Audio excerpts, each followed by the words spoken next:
All right. Good afternoon for some of you. Good morning for others. This is Jonathan Lee, once again, the DC Metro Director of the Foundation for Financial Education and the President of the DC chapter for the Financial Education Partnership.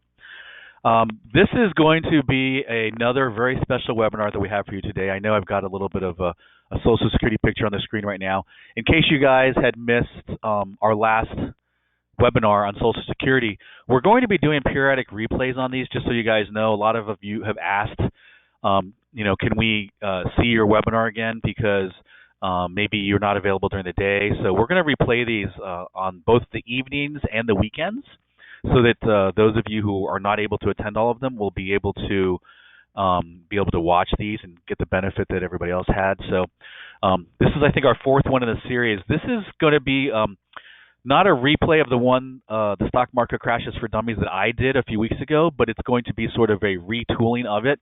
So today we have a very special guest, and his name is Ray Hobson, and he runs a firm called HF Advisory out of Annapolis, Maryland.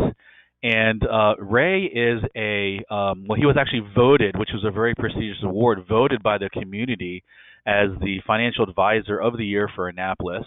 And Ray is also one of those guys that is a resource for all of our clients through the foundation, through the Financial Education Partnership. So when they have investment questions, tax questions, when they need help with allocations, when they need advice on the market in general, he's our go-to guy. And so he has a wide array of knowledge and an incredible amount of experience in the investment world, but he doesn't just do the investment stuff. He also has a very robust estate planning and tax planning and financial planning practice itself, headquartered right out of Annapolis. So I'm going to introduce you guys to Ray, and then we're going to jump right in, and I'm going to pull up the presentation that we're talking about today, which is called Stock Market Crashes for Dummies, and I'll get you guys started on the beginning. Ray, are you on the line? I am. Good morning, John. Hey, good morning, Ray. How are you guys doing? We're hanging in there. Yeah, as well as anybody can be doing at this point in time, I imagine, right? That's right. Trying to stay away from the virus. Stay away from the virus. Yeah, I mean, you guys are hunkered in like ticks probably in your home, trying to service all your clients from your remote location, I imagine. We are. We're lucky in that way that we can actually still have a lot of contact with our clients and still be able to do and service them, for all their needs at this point. So we've been pretty fortunate in that way. Yeah, I know you guys are pretty technologically savvy. I'm going to talk to our audience a little bit more about you in a second here.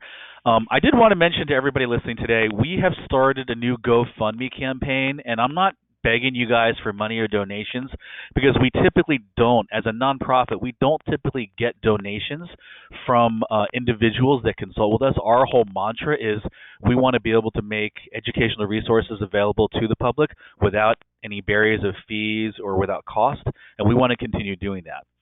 That being said, my staff and I, we have we're headquartered here in DC, but we have staff all across the United States. Our foundation exists in 23 different states, and we do a lot of fundraisers. But we did have a staff meeting, and we talked about, we are actually in the fortunate position of being able to help people, and we help them on a daily basis with financial education. But since we've all been telecommuting, we're saving money on gas, we're saving money on eating out, and it's been heartbreaking, some of the stories that we've been seeing at some of these food banks, where lines, with the social distancing guidelines, lines for food have literally been like a mile long. I saw a blurb on the news. Ray, I don't know if you saw this too, but there were 1,600 cars waiting in line at one of the stadiums, one of the athletic stadiums in California for food drop-offs. Wow. And yeah, I mean, it's a really, we're sitting here and, there are definitely people that are unemployed and that are hungry. And if we're fortunate enough to still be employed and still be able to help out, because our costs have been decreased from commuting, we're still getting our paychecks, we still have jobs. A lot of our clients are government, so, they're still working. I would just ask you guys, if you have the ability to help, I mean, it could be $20, it could be $5. We had one donor who gave $1,000, which was amazing. But we're going to be doing these workshops every single week, but what we just started was a link on the workshop invitation, and then there'll be a second opportunity at the end of the workshop to click on that link. It's a GoFundMe that's going to come directly to this organization to give food to people in need. And I will tell you right now, my staff literally yesterday and today were grocery shopping with the money.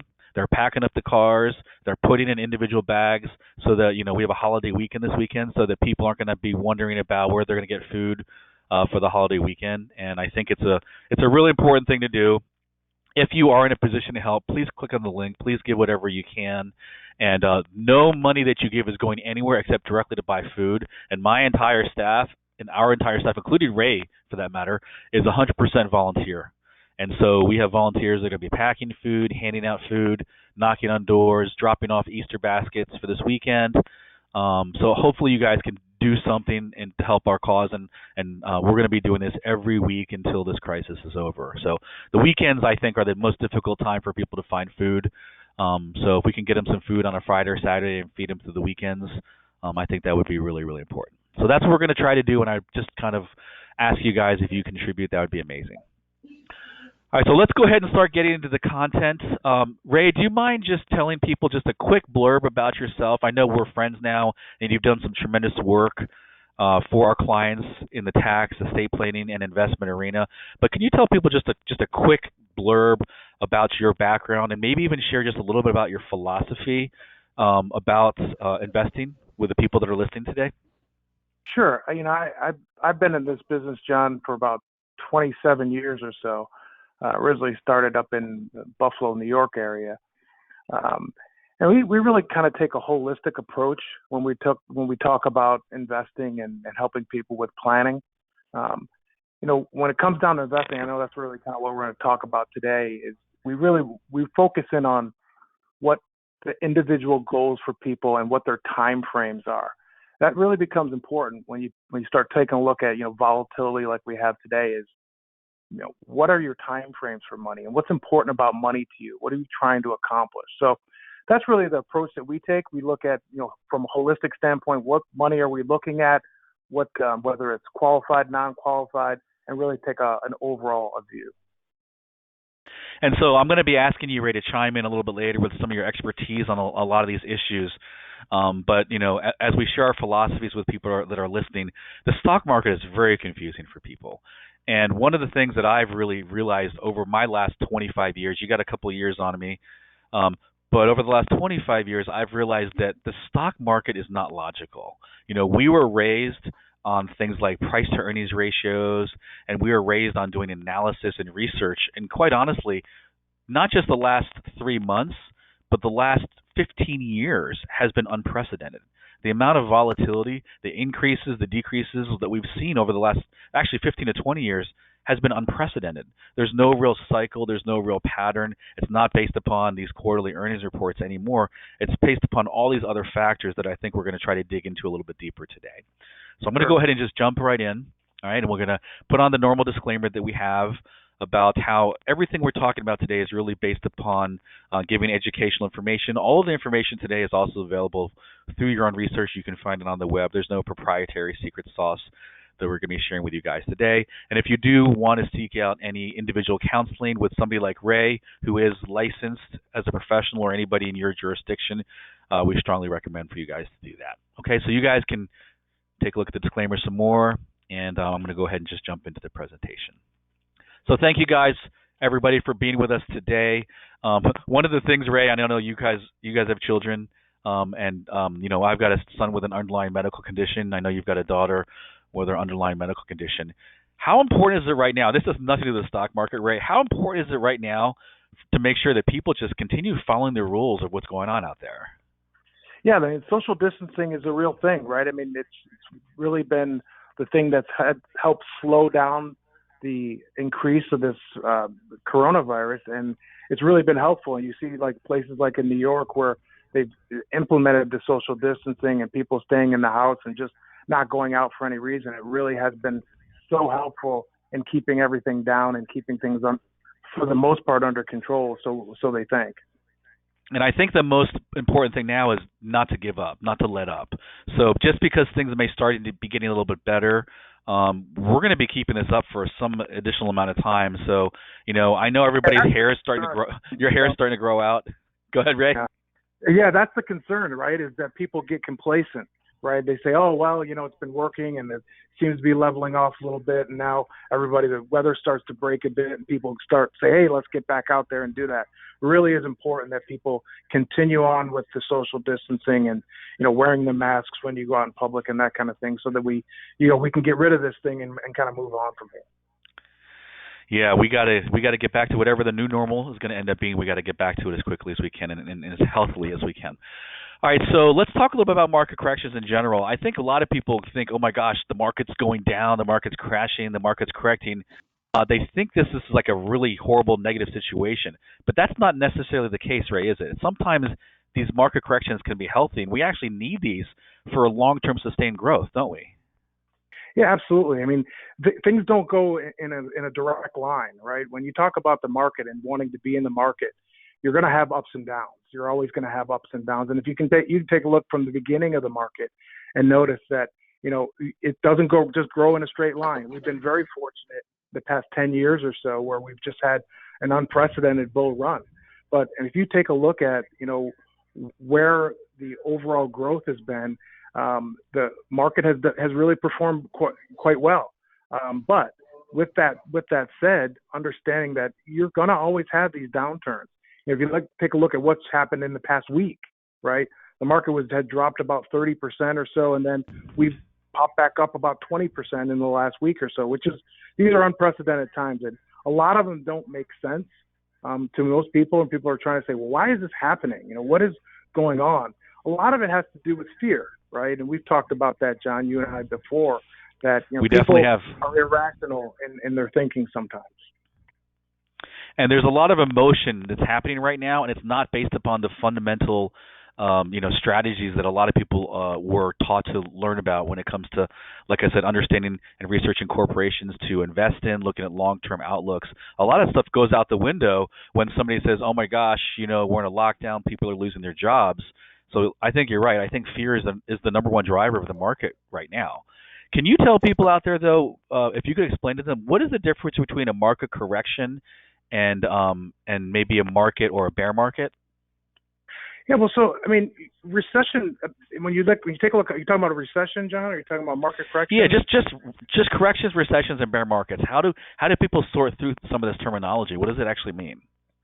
Yeah, market correction is a pullback. When you look at market corrections, and sometimes they can cause a recession, sometimes they can cause a depression. Depression is a much deeper problem than what we have, than what we've seen in recent history. But recession really is defined by a decline in the GDP for 2 months or 2 quarters or more.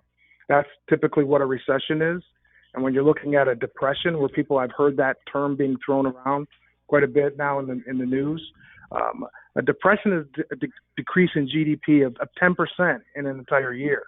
So, I mean, that would be substantial, and we don't know where we're going to come out on the end of this. We hope that we don't go that far, but a lot of times these recessions are very short, very brief, typically lasting from 5 or 6 months up to maybe 18 months is about the longest. So these pullbacks are normal, but this is unprecedented time, and that's why I think you're seeing some of this fear that has been kind of driving all this volatility with huge swings, ups and downs, and daily, really. Yeah, and you were telling me, Ray, that what we've seen almost every single day now is almost like a year's worth of movement every day. And this is so unusual for people to see, which I think is even feeding into their fear even more. Yeah, and it's one of the reasons why people have to kind of stay calm in these times, because you panic and you sell at the wrong time, and it really can affect your overall portfolio in a negative way, versus kind of just making smart decisions with your money and saying, I'm not going to allow these 1,000-point swings one way or the other affect my long-term planning. And since we have Ray on the phone today and on this webinar, we're not going to be going through the presentation in order because he's bringing up some incredible points. I want to dig a little bit deeper and take advantage of his knowledge. One of the things you said to me, Ray, as I invited you on to be our guest today and to really share your knowledge with people, is you said doing nothing right now is not the right thing. So a lot of people, and in fact, I'm going to go forward for a second here. A lot of people say don't do anything. And you explained to me that there's definitely opportunity here. People need to be doing certain things, or certainly their advisors need to be doing certain things. And we're talking to all of our clients and giving them the advice that you've been helping us with. But what should people be doing and take advantage of when the market is volatile with this type of correction? Well, the first thing, John, is if you have people that are invested in the market, right? I always talk to people about time frame and asset allocation, right? So asset allocation and time frame really is the key. If you need money within 6 months or a year, you shouldn't be in the market in the first place, right? Because that's not the right place for your investments. The market is designed for long-term investing. So when you look at that and you are a long-term investor, one of the biggest things that you can be doing right now, and if you're working with an advisor, your advisor should be talking to you about, is rebalancing your accounts. So for example, if I have a 70-30 stock to fixed income split or whatever the allocation that's appropriate for your time frame, the key what you want to do is try to take the emotion out of this volatility as much as possible. And by doing that, doing either systematic rebalancing or event-driven rebalancing is, if I have a 70-30 stock to fixed income portfolio and I have a 30% drop in the market, well, my stock portfolio is no longer 70% of my overall portfolio. So what I should be doing at this point in time is taking the things that maybe haven't gone down in cash, maybe some of my fixed income assets or my real estate assets or my cash assets, and I should be selling those pieces and then repurchasing the equity assets as they're dropped in value. What that does is that increases your overall return going forward, because when you're doing that, and you do it, especially if you're doing it systematically, is it takes the emotion out of your investing. I always tell people, don't fall in love with stock. I know people love Apple stock and they love Amazon stock, and they buy these stocks and they just hang on to them and they say, I love these companies. Well, I don't ever buy a company because I love it. I buy a company or an investment because I want to make money from it. And that's where people really need to get back to, is understand, what are we trying to get out of owning stocks, right? So if we take the emotion out of it, and it's counterintuitive, John. When you look at it, people say, the market's doing so fantastic, I just want to put all my money into it. Well, that's probably at the worst time. Typically, that's when you're at a peak. That's when values are very high. And then when you have a downturn like we've had in the last month or so, people say, "Oh my God, I got to get out. I got to sell. I got to get, reduce my risk." Well, that's absolutely the worst thing to be doing. So what we are talking to our clients is doing these rebalances is we're selling, certain things that haven't gone down and raising cash, and then utilizing that cash to purchase equities that in the long run will be at much higher values than they are currently. And that's such an amazing thing that most people don't realize, and it makes so much sense. You have to rebalance during those corrections. You've got to rebalance during a stock market crash. I'm telling you right now, Ray, I talk to people all the time, and they've just been told to sit and do nothing. And I really don't believe doing nothing is the right thing to do here. So that makes so much sense to me. And I hope people listening understand that you got to have this type of philosophy and management with your money to take advantage of the opportunities when they're there. The second thing that we talked about, Ray, as we were asking you to come on board for this webinar, was the tax situation. So there's sort of a good tax situation that may be an opportunity for us, and there's also a surprise that people may be getting this year because of what's going on in the market. Can you talk just for a second or two about what people may be surprised by or get caught off guard with tax-wise by what's going on? Yeah, so and mostly, when we talk about that, we're talking about accounts that are not in a retirement account, right? We're not talking about IRA accounts here, because when you're talking about IRA accounts, you're looking at, taking tax as in when you take it as income. But mostly when we're talking about these tax surprises and being able to do some tax harvesting is on non-qualified accounts and the stocks that you hold outside of retirement plans. And so one of the big surprises that I think a lot of people have who hold pooled investments like mutual funds is the fact that you have very little control over your capital gains distributions in your mutual fund because you're not making those investment decisions, right? The fund manager with Fidelity or Pioneer or wherever you have these investments with are actually selling things right now to raise cash because people are liquidating, right? So they have no choice but to sell assets that for a long term or for a long time, and they're going to be realizing capital gains, right? So you may have a loss in your mutual fund come year end, and people say, well, wait a minute, why did I get a 1099 this year for my capital gains long-term distribution when I didn't even make any money this year, right? So that's a real big thing, and mutual funds on the whole, for the most part, are very tax inefficient vehicles.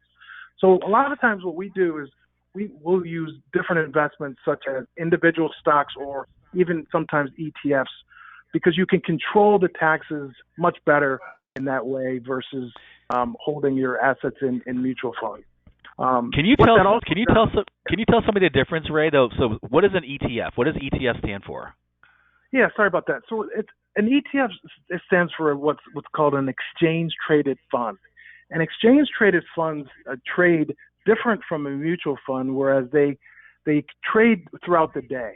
So they trade more like a stock. So I can buy an ETF in the morning like SPY, which is the S&P 500. And basically what it is a collection of stocks. So instead of going out and buying a Standard & Poor S&P 500 mutual fund, I would just go out and I would look at buying SPY. SPY is the 500 companies in the Standard & Poor 500 because it doesn't make sense to buy a mutual fund that is the S&P 500. We know what the stocks are. Why do we need to buy them in a mutual fund? You can just buy those assets and hold on to them, and that way you don't have to be paying an extra fee for a money manager that's holding those 500 stocks. So that's the difference. A difference between a mutual fund and an ETF is an ETF is a basket of securities that typically are not traded. And I always tell people, Ray, that the difference between trading during the day or having a mutual fund or even any of those indexes that people have in their 401ks that have to wait till the end of the day to trade is that you get all the leftovers. So whoever's managing your money, most people don't realize that when you're buying a mutual fund, and you have a downturn in the market, and you may say, well, I want to make some changes. You can't even make those changes until the end of the day in a mutual fund because there is a pooled investment, and they wait until the end of the day before they value their fund. So it can be really frustrating for a lot of people, and a lot of times this happens when we do rollovers and these type of things where people say, I want to get out of the market now and move to cash because I want to do some different things or do some different investing. And, you can't even do that until the end of the day. That recently just happened to me where I had a client that said, I want to move out of my old 401k plan. I want to move some money to some different investments. And by the time he was able to sell those funds, he was down by $3,000. And he called me and said, Ray, what happened here? I said, well, because your funds were in mutual funds, we had no control over that. You had those back at your old 401k plan, and that's the investment vehicles that they use. And he was just kind of shocked that he had to take that kind of loss just because he couldn't get out when he wanted to get out. So it can be very limiting when you're looking at funds versus individual stocks or ETFs. The other thing, John, I know we had talked about was kind of when you talk about the tax piece is the tax harvesting, right? We do talk about that and help people with, if you do have losses and you have some gains, you may have had gains for some time, and you do have some losses. At year end, we can take a look and say, okay, what do we want to sell here and offset any potential long-term capital gains that we've had, and we can kind of net zero those things out and really help you from a tax standpoint. It's very difficult, like I said before, to do that with a mutual fund. You can do it much more easily when you own individual stocks or ETFs that don't kind of trade without your knowledge. So you have a lot more control when you have either individual equities or ETFs than if you own mutual funds or even the indexes that people have within their retirement accounts. So No question I think I think that makes a lot of sense. We were actually just talking the other day, Ray, when we were discussing some stuff. I'm going to go back here again. And what's going on with the volatility? I mean, so if you go down, if the market goes down by 30% and the market goes back up by 30%, people think that they're in a break-even situation. But why are they not? Yeah, because you have to actually do the math, John. I mean, it's real simple, right? Where you take a look and you say, if I have $100,000, right, and I lose 30% in the market, I now have $70,000, right? So take that $70,000 and add 30 and put a 30% return back on. If you do that math, you're not going to be back up to 100,000, right?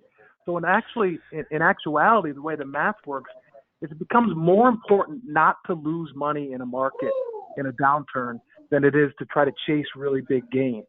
It's important that you understand that on that same $70,000, I have to earn 42.9% in order to just get back to break even.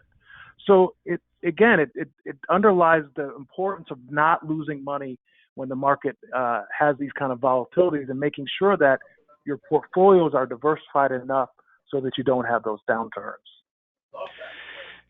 Yeah, so this is really, really important. I don't know, I'm getting a little bit of feedback from somebody. If you can mute your phone, please. I don't know what's going on there. But in any case, that's a really good example of how the volatility affects people and why sometimes you can actually make more money with less volatility. So I'm going to do a quick math example, and I'm going to have you comment on it. I did this last time, but I think it's such a neat example. If I can just shrink this down for a second here and get all this stuff off my computer. So I'm going to pull up a calculator right here. And this is, actual returns of the market for, over like a 15-year period of time. And so I wanted people to understand that if you have a certain average rate of return, that doesn't necessarily mean that that's how much money you're making. The math of volatility really wipes out. I don't know, guys, whoever's not muted your phone, can you please mute your phone? Because I'm getting some feedback. Sorry. Anyway, so if I highlight, so this $1 million that grows to 1.5 million in this scenario, based upon this market kind of going up and down, when I highlight this and I look at average rate of return, what it's actually showing me is that the average rate of return here was 5.1%. Why do people not actually earn 5.1% even if their average rate of return is 5.1%? That's all about that math we were just talking about, right? Volatility can change the net effect of your rate of return, and most people don't realize that. That's right. So can you well, actually, let me go ahead and do this. When I do this example to show people, right, this is just an alternative scenario where people would be making a similar amount of money, and I shouldn't say they're making a similar amount of money. They're making a similar return. So I'll do a rate of return average here where it's 5.1%. It's the same average rate of return. But this scenario went from $1 million to $2.2 million rather than $1 million to $1.5. That's $700,000 more money. And in reality, this is actually a less risky scenario too. So, are there some ways, Ray, that people can actually make more return while taking less risk? Yeah, so that's the key there, John, and really what that illustrates is like exactly what I just said. It's more important to not lose money in a downturn than it is to make 30% in an upturn. And you're illustrated really well right there when you see those zeros, and when as opposed to getting a minus 23, minus 13, minus 10, if you can figure out a way where you're utilizing certain tools where you don't have that downside risk, you're much better off in the long run. Because again, you don't have to get the 30% rate of returns. You see that when you have those big returns, if you have that downturn, that wipes those out because of the same math that we were talking about before, right? Because if you go down 23%, you got to make that up at 23 plus an additional percentage to get back to even. So when you limit that downside exposure, you really are much better off in the long run. So this might be more exciting, but this is actually going to do better for you potentially. And this is the other thing I wanted to show people. Let's say we're talking about retirement accounts and we're taking RMDs, roughly 4%. Watch what happens when you take an RMD out of an account with, unbridled volatility versus taking that exact same RMD out of an account with lesser volatility. So again, the rates of return are still the same. But in this case, after 15 years, you literally have double the money. So most of the time, people think that you have to be in aggressive investments, and the more risk you take, the more reward you get. But what we found is there's a limitation. And once you take more than a certain amount of risk, you don't actually get more reward. You actually get less because of the volatility. So this is called a volatility control. Yeah, I'm sorry. Yeah. Sorry, John. You're right, and that becomes more exaggerated when you're actually withdrawing money out, right? So that makes it even more important. That's where that sequence of returns that you're talking about it becomes crucial if you're withdrawing money out, because you're taking money out in the down times and the up times, so it exaggerates that overall bottom line. So that's a pretty big term. A lot of people are not familiar with it, Ray. I know you use sequence of returns for your private wealth clients that you manage personally, but most people, I don't think their advisors or whoever's educating them, I don't think they've ever really explained to them what sequence of return is or how to accommodate for that. How important is sequence of return when somebody's retired and drawing income from their portfolios? I mean, it's crucial, right? Because one thing we don't know is we don't know what the market's going to do going forward. So if you happen to retire at the wrong time, you could have a result like this, right? That you're saying where one scenario is 600,000 versus another scenario, you end up with 1.2 million. And it has nothing to do with anything other than you retired at a time when the market was down versus retiring at a time or starting to take withdrawals at a time when the market happens to be doing well. So those sequence of returns are things that are totally beyond your control. But what we try to help our clients do is take control of that and let's invest in things that we know that are not going to affect that overall downturn and try to eliminate a lot of that risk. Yeah, I mean, some of these things are really, really crucial. I'm going to try and click back onto our presentation now. Okay. Some of these things are really, really crucial, and some of these terms people are not really even very familiar with. So far, I just like to summarize, we really believe that doing nothing is not the right thing in almost any scenario. You have to have a plan and a strategy that's being followed up with based upon whatever is going on in the marketplace. We also want to understand how taxes and volatility are going to be affecting your overall game plan, and you want to have an advocate. And so, Ray, you may or may not know this, but the research that our nonprofit has done shows that almost 70% of people out there are do-it-yourselfers, meaning they think that they can handle these decisions on their own and they're not getting any advice from anybody. Government employees, teachers, private industry people, 70% of them are going at this on their own. And a lot of times those are some of the people that affect the fear and the emotional drivers behind the volatility in the market. What would you say to those people about trying to go at it by themselves? Yeah, I mean, it's with the advent of the internet, and everybody feels that they can kind of go online and learn about these investments and understand how it happens. And that's very easy to do, John, when you're looking at a 10-year bull run, right? If you could just say, look, the market's going to be up for 10 years. It just keeps going up.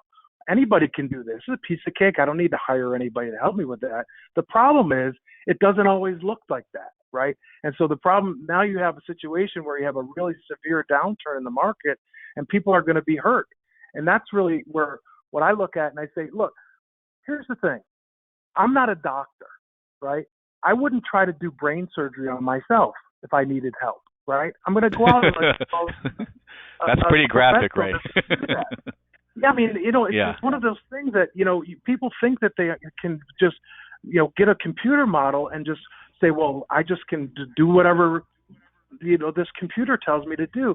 that's not reality, because there's a lot of other things and a lot of other um, uh, uh, events that can happen that really can affect your overall return and can affect your overall performance. So, we really definitely recommend, sitting down with someone who has had some experience with this and understands how the market works in up and down times, because it doesn't always go up in a straight line. And those things really become crucial. And, we're talking about your retirement money. You're talking about your assets that you've built a lifetime typically to accumulate. To see those things wiped out in 2 weeks or a month, or having a 30% wipeout of what the hard-earned money that you put, your sweat and tears into, is just it's devastating to see. And when people try to do it on their own and they make those kind of mistakes, it really does. I feel badly for them, but you really have to take a look and say, I hire professionals for everything in my life, right? I have an attorney that helps me with my legal matters. I have an insurance rep who helps with my insurance thing. You really should try not to be a do-it-yourselfer when you're talking about your life savings and taking that kind of risk, because it doesn't just affect you, it affects your overall family, and it can affect your children, it can affect your legacy. And through our foundation, a lot of people don't realize that you're going to make yourself available. All of our volunteers make themselves available. We don't charge any consultation fees. We're not going to charge any fees. We want to break down those barriers for people who think, I can't afford an advisor, or I don't want to pay my advisor a bunch of fees. I want to let people know that we are able to give you those resources and make all of our different experts available without you going in and having to write a check for their services. So for right now, I think that's really, really important. One of the other things that I will mention is, I know what that pit in your stomach feels like. I know when you realize all of a sudden, oh my gosh, I don't really have control. I liken this to, and everybody out there who has had a child or who's themselves been in a car accident. When you lose control over a car and you suddenly spin out of control because it's rainy or icy and you get into an accident, that's when you realize, holy cow, you're in this machine that is incredibly complex and powerful, and the control that you have is an illusion, because at any second your control can be taken away. And people that make money in the stock market who are doing it themselves, you're not investing and making money in the stock market different than anybody else. It's when the times are bad then you get value, because anybody can make money in the stock market when the market goes up. I remember a study done at Yale University. They took a bunch of monkeys, a bunch of nuns from New Haven, Connecticut, and a bunch of PhD professors in economics, and they asked them to pick stocks. And over a period of time when they studied these stock picks, there was no discernible difference from the monkeys, the nuns, and the economics people. So nobody can really provide more value to guarantee you can make more money.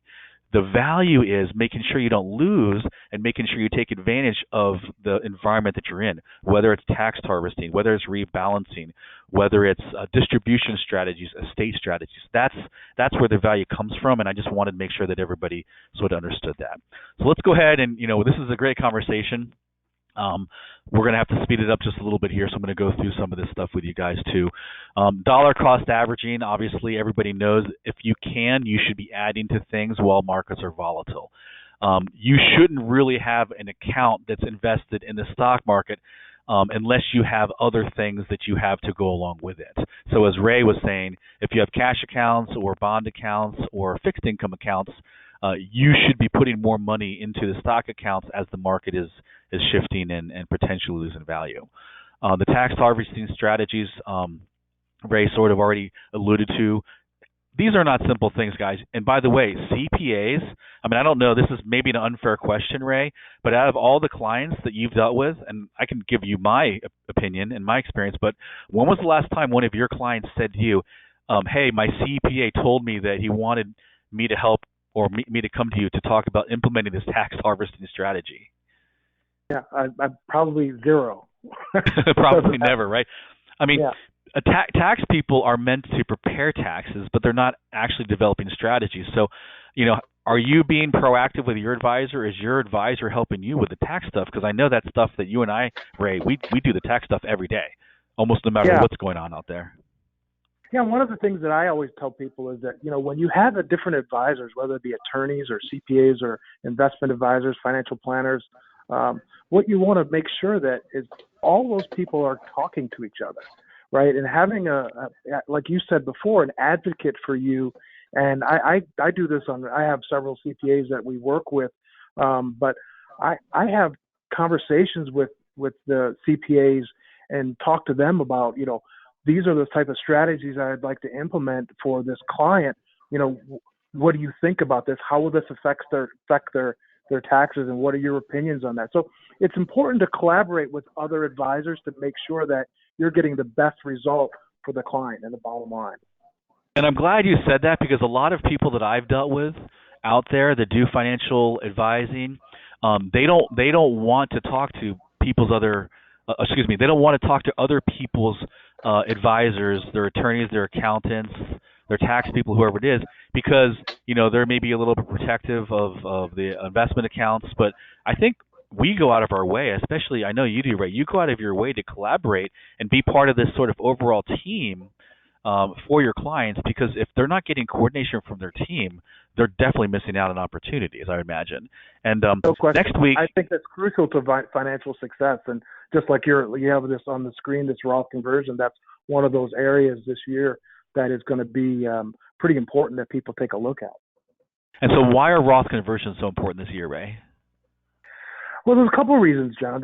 One of the reasons is that, certain account values could be down right now. And as you're aware, doing a conversion from a traditional IRA to a Roth IRA, you have to basically pay the income tax on any amount that you actually convert to that Roth. So if account values are down, it's less that you'll have to potentially pay income taxes, and for long term.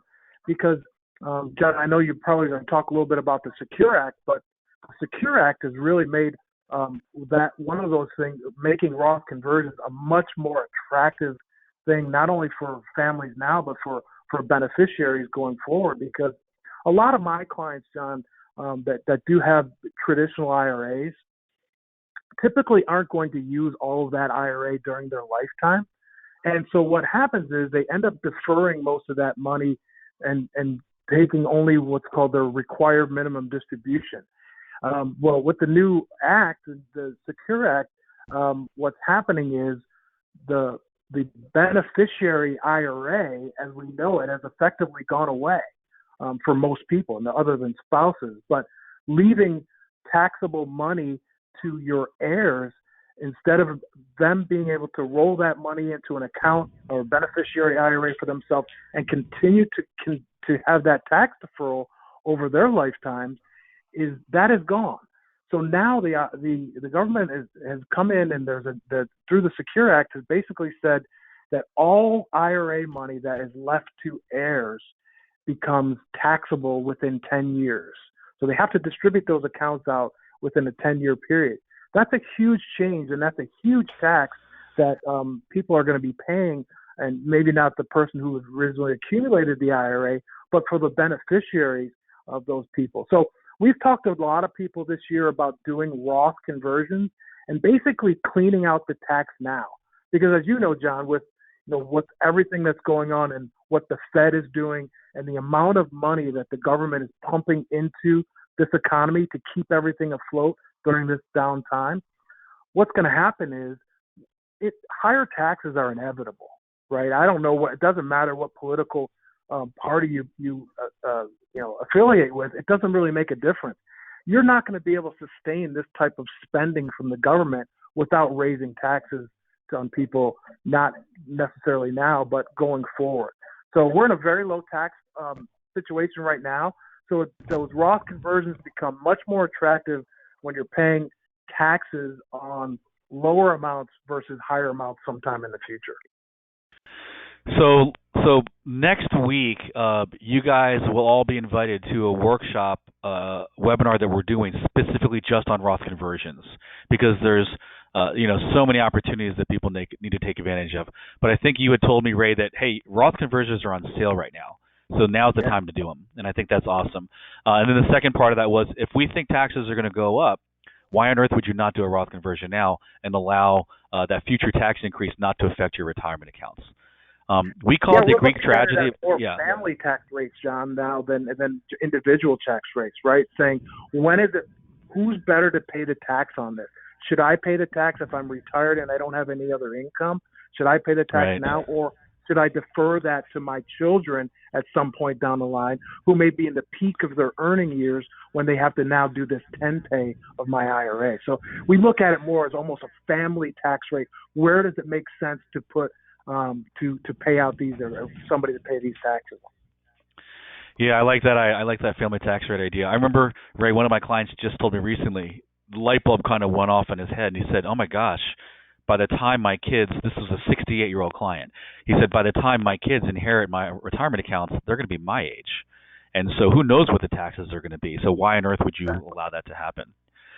So that's all great stuff. Let's go ahead and talk a little bit about, the global markets and all the things that are. We use the word unprecedented, right? We've had unprecedented volatility. We've had unprecedented market growth. We've had unprecedented interest rate reductions, right? Our interest rates are so low right now. We've had all these things. Now we're dealing with a pandemic. The stock market isn't just the U.S. anymore. It's global. And what can people start to think about in terms of, how to really balance their portfolios when everything is just global nowadays? Yeah, it's very difficult. Again, it really boils down to understanding that it is a global world, right? And a stock that you buy and every investment that you purchase, their impact is not just the U.S. The U.S. doesn't have as big a piece of the pie as we used to have, and so making sure that you are diversified internationally, even, and understanding that what happens in China affects us, obviously, as we're seeing, right? Not just from a monetary standpoint, but from a health standpoint, right? There's all these things that are affecting, and we have to make sure that all of our investments that we're doing are looking into what are the potential downturns, what are the potential pitfalls that I could have based on that we are in a global economy. And the most unbelievable, we talk about ripple effect, right? We see this pandemic outbreak in China. We see the ripple effect in Europe. We see it heading our way. We had the foresight to understand medically what we needed to do, with our investments what we needed to do, and so few people had the right advisor to give them that advice. And so, I just wanted people to understand that, it's not your job, and it really shouldn't be your job to figure this stuff out on your own. We want you to reach out to us. We want you to use us. We have a small army of volunteers scattered all across the country with all different areas of expertise. You could literally talk with Ray one day. You could talk with me another day. You could talk with our tax guy, our attorney a different day. And we all can coordinate to help you guys make sure that you have the proper strategy to deal with whatever goes on, both foreign or domestically. So I know that was a really, really quick webinar, and I didn't get to everything that I wanted to talk to you guys about. But since we have Ray on the phone, we talk about controlling what you can control. I would just tell everybody out there, take a deep breath and think about what you can control and focus your attention on that. Because I know some of you guys are watching the stock market every day, and it's creating anxiety. It's causing stress. You don't have to worry about that type of stuff if you're not by yourself. The only reason why you need to do it by yourself or worry about that stuff is because you might not know who to go to. You hire somebody like Ray, or you come talk to somebody at our foundation, and you sort out your finances, and you will feel so much better. Because most of our clients, they're not concerned about the market right now because they know their strategy is good no matter what. Whether the stock market goes up or down, whether tax rates change, whether the government comes after our estates with the changes in the Secure Act type of programs, whether Social Security gets changed, we don't control that stuff.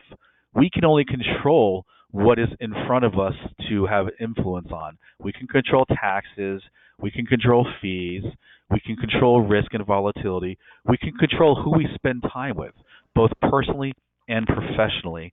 And we would strongly encourage you guys to allow us as an organization, allow people like Ray to take some of that monkey of burden off your back, displace it onto us, We do it all day, every day, and I think really that's one of the main keys of what we're here for.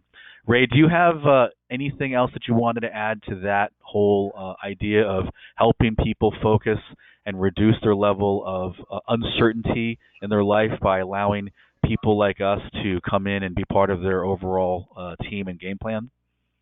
Yeah, I would just say, John, that there's so many variables now, right? Like you mentioned before, from a global standpoint, it's almost impossible for you to try to go it alone. It just really is. It's becoming more and more difficult every day that we go because things are very complicated, right? And there's a lot of different financial tools out there, and to be honest with you, there's a lot of misinformation on the internet, unfortunately, where people think that they can just go on and fix it themselves. And it's not, there's no YouTube video for financial success. I would really encourage everybody to take a look and say, hey, do I really want somebody who's been doing this for some years to say, look at my stuff and help me out. Make sure that I'm on the right path. And you may be on the right path. And that's really one of the things that we do is a lot of times we'll just be a second opinion to say, hey, you know what? Looks like you're doing things pretty well. If you stay on this path, this is what things should look like. Or maybe you should reduce risk in this area, or maybe you should have certain these financial products may not be working as well for you as you think they are. So financial education is really key, and I applaud you, John, for starting this foundation. I think it's really something that's so needed now because the financial world is more complicated than it's ever been, and there's a lot of information out there, and sifting through all of the good and bad information is really a full-time job. And I would encourage people, you do what you do on a day-to-day basis. Don't try to do this job as well as that. It's too difficult. Yeah, it is difficult, and a lot of people say, well, make sure your guy is a CFP and a financial advisor, fiduciary, and all these licenses. Obviously, people like Ray, those guys are all those things. Anybody can take a license. Anybody can take a class. In fact, I've got a handful of clients that are CFPs just because they felt like it. They don't even do it for a living. They just wanted to go take the test. Those things don't mean as much as, hey, talk to somebody like Ray and say, Ray, how are you going to coordinate my investments with my estate plan? What's the main tax strategy that you're going to use for me to help me reduce my taxes when the government comes after me in retirement and raises taxes? How are you going to coordinate my insurance and all my different accounts if something happens to me, if I need long-term care, to make sure I don't run out of money? So the value that guys like Ray are going to bring to the table are not just their expertise on the investment side, but their coordination of all the different interdisciplinary things that people need to coordinate in their lives that are almost impossible for somebody who doesn't do it for a living. In fact, most people that even do it for a living can't coordinate this stuff, and I think that's one of the things that you're so great with, Ray. So thank you very much, Ray. Ray and I, by the way, for you guys that don't know, Ray and I work within only about 50 miles of each other. So we talk on the phone regularly. We pass clients back and forth to get value from both of our organizations separately. We've recently brought Ray on as the head of our entire investment management platform for our entire foundation nationwide because we have such a belief in his philosophy and how great he takes care of his clients. If you guys wouldn't mind right now, once this is over, to please click on that survey button. Just answer the few questions, and I'm going to just make one last plea. I'm not asking for any money to come to our firm or to come to Ray. You'll never pay us for any consultations or any of the resources, strategy planning sessions that we provide for you. You'll never pay for any of that stuff. If you are in a position where you're saving a little bit of money on gas, you're saving a little bit of money on commuting, you still have a job, realize that not everybody is as fortunate as we are. So please consider making a donation to our GoFundMe on the survey, allowing us to have some more resources to go give away some food.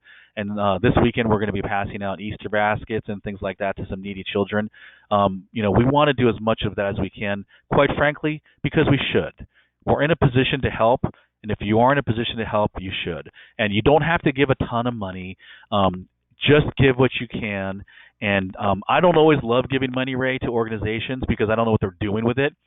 That's one of the reasons why. That's one of the reasons why I started my own foundation. I know what we're doing with our money, And we've been famous. I know you were heavily involved, Ray, in our college scholarship program, our My Kids Got Talent program. We've been a little bit known for giving money away for college scholarships, but now we're going to change that. In this time of need, we want to become known for giving money away for food and for Easter baskets and for things that can help keep people's lives from backsliding in this very, very difficult time. So again, thank you, Ray. I'm sure people are going to ask us to have you back for other topics. I'm guessing we'll probably be requesting your additional counsel for other things. But I thought today went really well, and I hope everybody got a lot out of it. So everybody, please stay safe, stay well. Let us know about your feedback from the surveys. Ray and I can even do tailored, as we've talked about before, tailored workshops just for your organization. If you are a manager at a firm, you have people that you want to oversee, you want to bring education to, we can do retirement planning, we can do estate planning. We have 20, 30 different topics that we can do. So please let us know on the surveys. That's where you can reach out to us. Not only to let us know what you want to hear more about topic-wise for yourselves, but maybe how we can help your organizations. We do 20 to 30 workshops every single month out of just our DC office, and then we have all of our other offices all over the country. So again, thank you very much. It was a quick hour. Next week, you'll be hearing about Roth conversions with another special guest, and we'll look forward to catching up with you then. Thank you, everybody. Have a wonderful day. Goodbye.